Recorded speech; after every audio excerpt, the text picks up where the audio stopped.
and welcome to the Bossed Up Podcast, episode 525. I'm your host, Emily Aries, the founder and CEO of Bossed Up. And I, for one, succumb to a consistent pattern lately. Tell me if you can relate. All weekend long, I'm pretty busy, like living my life, cooking, cleaning, running errands, planning fun things to do with my family, and being really present with my little kids who are 1 and 4. A little 1-year-old and a little 4-year-old, let me tell you, they'll keep you present. But then something happens on Monday morning following daycare drop-off. I finally have a chance to breathe. Maybe I tune into NPR on the radio, or I peruse the New York Times on my app on my phone, or I just dare to catch up with friends on social media. And most of those Monday mornings, when doing so, I am met with yet another week of overwhelming, shocking, and depressing news.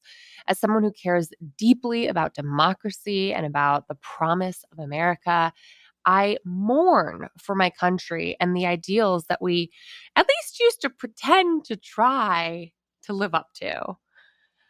I have been falling into despair lately, and there's really no other word for it. It makes me look at the work I do with a different kind of level of depression. What does this even matter? How can I sit here and draft a new episode on navigating the job search, or, becoming the best leader you can be, or God forbid I should talk about hacks for overcoming burnout, right? Because how am I supposed to summon the energy and enthusiasm to tackle these topics that feel banal in the face of rising fascism?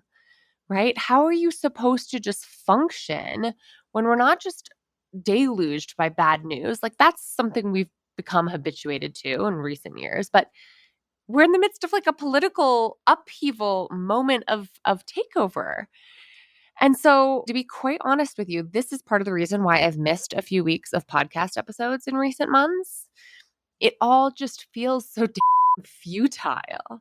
And I was lamenting this in therapy the other day when my therapist said, that's the podcast episode. That's what you turn it, that's your experience you turn into an episode. This impossible feeling of how are we supposed to continue functioning in the face of a crisis that it feels like no one is doing anything about? The cavalry is clearly not coming. Paige Connell, someone I follow on Instagram under the handle She Is a Page Turner, who, by the way, I adore. You should check her out for her content around motherhood and the mental load. But she summed it up beautifully on Instagram the other week when she called it her Monday morning crash out. It was unfortunately on her Instagram stories, not her reels. So I can't link you to that directly. But she was talking about how she falls into the same habit, and I've never related to something more. So before I get back to the business of Bossed Up and our usual programming and record you more episodes on, burnout prevention, which is very popular for us because a lot of us are feeling this way, or navigating the modern job search and leveling up your leadership, I simply must take a little bit of a risk here for just a moment and talk about the backdrop upon which all of this is playing out. So if you have ever found yourself doom scrolling, wondering how on earth you're supposed to show up at work, raise children, or just function while watching your country flirt with fascism, you are not alone. And today we're talking about how to survive the mental fatigue of living through a democratic backslide, and hopefully how to turn despair into hope. So first, what's helped me is recognizing that overwhelm is part of a specific targeted political strategy. Steve Bannon himself, who advised President Trump during his first term, has openly discussed overwhelming the media as a key priority for advancing these kinds of initiatives. Quote, all we have to do is flood the zone, end quote, said Bannon to Frontline in 2019. Quote, every day we hit them with 3 things. They'll bite on one and we'll get all of our stuff done. Bang, bang, bang. That is like absolutely chilling. This is a strategy that harks back to a pre digital Soviet practice of producing huge amounts of disinformation meant to make people question reality, which is certainly what I see playing out in our digital ecosystems nowadays, where we're all siloed and consuming what feels like different facts every day. And it's not just that it's a high volume of information, it's also unprecedented, seemingly unconstitutional moves every single week, so that it makes it hard for us to actually make sense of what it all means. Like, does any of this stick? Will our checks and balances hold up? Will anyone rein this administration in?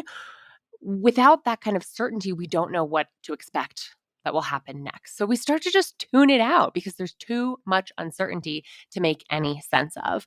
Some research from the APA, the American Psychological Association, finds that more than 2/3 of US adults cite the future of the nation as a significant source of stress. So this isn't just individual stress management that's failing, it's a collective trauma that we're all living through. So, knowing that this is a deliberate part of a fascist strategy makes everything else that I'm going to say come a little easier to me, because we have to view our self care and our personal sustainability in this moment as part of a radical response to what is a radical administration. So, first and foremost, take a deep breath, like both literally and figuratively. Like, we have to pause and focus on our basic human needs. Are you safe? Are you secure? Are you fed? Are you housed? Are you protected, at least for this moment? Because some of our neighbors and colleagues and friends, and maybe even some of you listening, are not, especially when people are being disappeared off the streets, when our ICE, immigration, and customs enforcement agents are being used like a personal Gestapo for the president. So if you are not in immediate danger, we need to really check ourselves to make sure we don't like misinterpret the very scary and stressful news to make us actually feel personally in danger if you're not. That's not true for all of us, but if you're not, I would ask yourself, okay, what do I need to do to try and keep myself and my loved ones safe? For me, this often comes back to finances, which, yes, is a privileged position to be in, to not have to be worried about leaving my house for my sake of safety, or even seeing ICE agents helicopter into my apartment building like they did in Chicago the other week, like they're part of a Mission Impossible movie, which is horrific, in which, by the way, American citizens, in addition to undocumented migrants or immigrants, were treated like absolute criminals, which is horrific, but I digress. Like, what is it that you need to do to keep yourself feeling safe? Yes, it's a very tough economic climate right now, but whatever you can do to focus on shoring up your savings, reducing expenses, and collecting what I call a off fund, right, for the sake of your safety, that is a huge way that we can help ourselves sleep a little easier at night, in hopes that if and when need be, we will have resources to turn to protect ourselves and our families. I have a whole episode on that. I'll link to, like, the F-off fund and how you can navigate the personal finances of trying to claw back some sense of agency and power in a world where no one knows if they're next or who will be spared the reaches of these really terrifying times. And on the topic of ICE, while we're talking about the very real fear that so many Americans are living under right now, I want to link to a few resources around how to know your rights if you're stopped by ICE, and how you can serve as an ally and protect others from ICE raids if they were to descend upon your city. So head to the corresponding blog post at bossedup.org/episode 525, or in today's show notes for two resources I'm dropping there from immigrantjustice.org and from the American Friends Service Committee, AFSC, for more resources that can help. Like, knowing what to do is a really important first step if and when those threats to safety should become very real for you.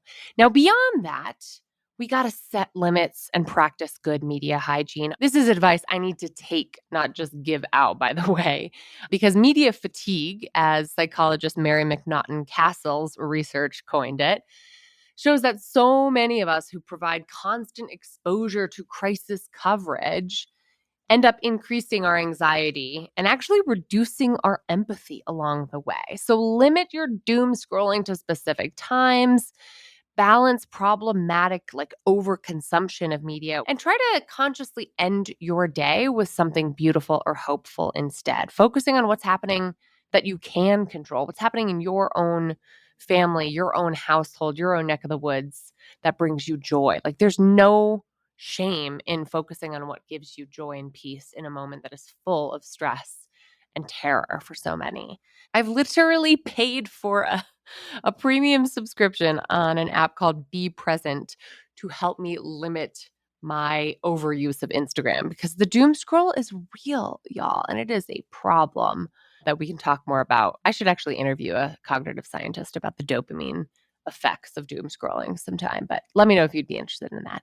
Okay, next step, refocus on something that's actually meaningful to you, your friends, your family, your community, your health, your fitness, your well-being, the clients, patients, or constituents that you serve, your job. If it lights you up, if it gives you a sense of purpose, make sure you're not discounting that, right? Find the meaning, name the meaning if you have to.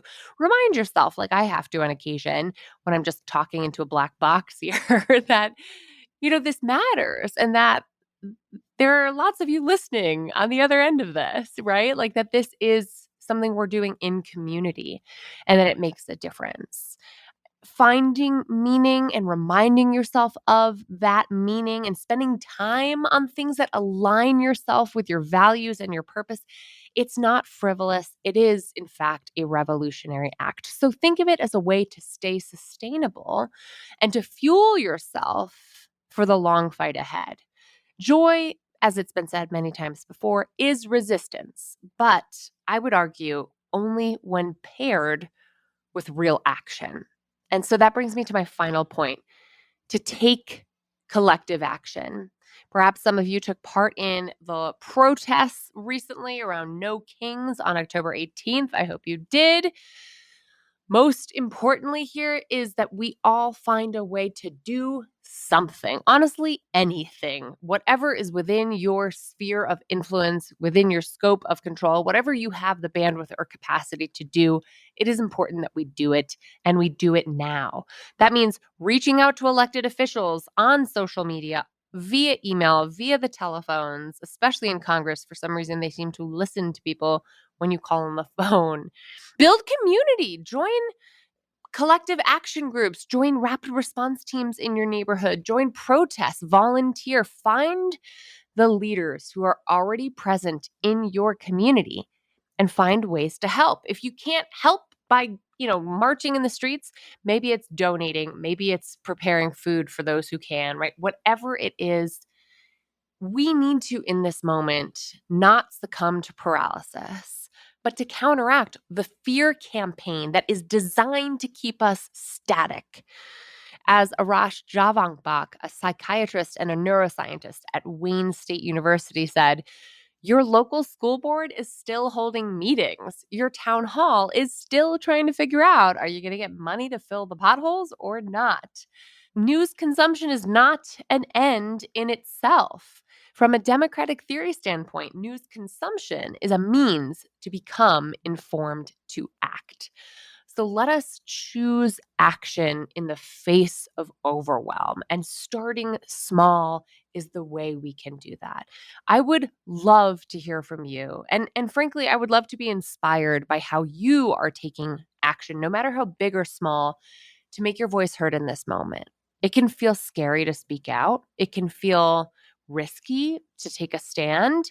But if you love democracy, if you love freedom, if you love everything that America stands for, it feels too precious to just like succumb to the numbness that I've been feeling lately and do nothing. And so I'm ready and willing and and interested in doing something. So let me know what that something is for you so we can share resources and inspire one another to keep going. As always, the conversation continues in the Bossed Up Courage community on Facebook after the episode or in our Bossed Up group on LinkedIn. My inbox is always open at emily@bossedup.org. And I think this is our moment. This is our turning point to say enough is enough. That government is of, by, and for the people. And right now, this is not what the people, regardless, by the way, of political party or affiliation, this is not what the people want. I'll leave it at that for now. And I appreciate you for giving me grace as I venture into this terrain because it has been hard to get behind the mic and say much of anything at all lately. But I'd rather speak up imperfectly than not at all, frankly. So on that note, as America's first Black Women's Club said as their motto way back in 1896, let's keep lifting as we climb.